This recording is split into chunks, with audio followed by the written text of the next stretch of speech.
Franklin তার বাড়ির নিচে সুপারম্যানের বেস তৈরি করে ফেলে, আর যেখানে সুপারম্যানের সুপার স্যুট, সুপার কার এবং একটা সুপার বাইক রয়েছে।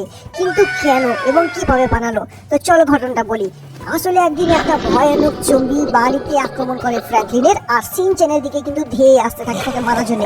আর ঠিক তখনই চলে আসে সুপারম্যান এবং সে তাকে কাবু করে একটা পোর্টালের মাধ্যমে পাঠিয়ে দেয়। আর তখন ফ্র্যাঙ্কলিন সুপারম্যানকে ধন্যবাদ জানায়, কিন্তু সুপারম্যান বলে, ফ্র্যাঙ্কলিন এখনই বিপদের শেষ নয়, এই জম্বিরা আরো ভয়ানক হয়ে আসতে পারে।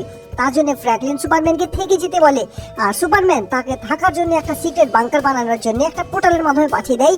ফ্র্যাঙ্কলিন প্রচুর কষ্ট করে এবং ঘূর্ণ চক্র থেকে একদম সমস্ত বিপদ পার করে সে বাইক কালেক্ট করে। তারপরে চলে আসে বলের জায়গায় এবং একটা একটা বল তাদের ঠিকঠাক জায়গায় পুট করে এবং কালেক্ট করে নেয় একটা গাড়ি, অর্থাৎ সুপারম্যানের গাড়ি।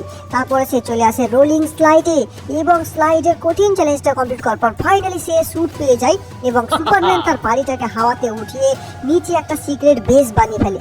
তো গাইস, এই সিক্রেট বেসটা তোমাদেরকে কেমন লাগলো অবশ্যই কমেন্ট করে জানাও।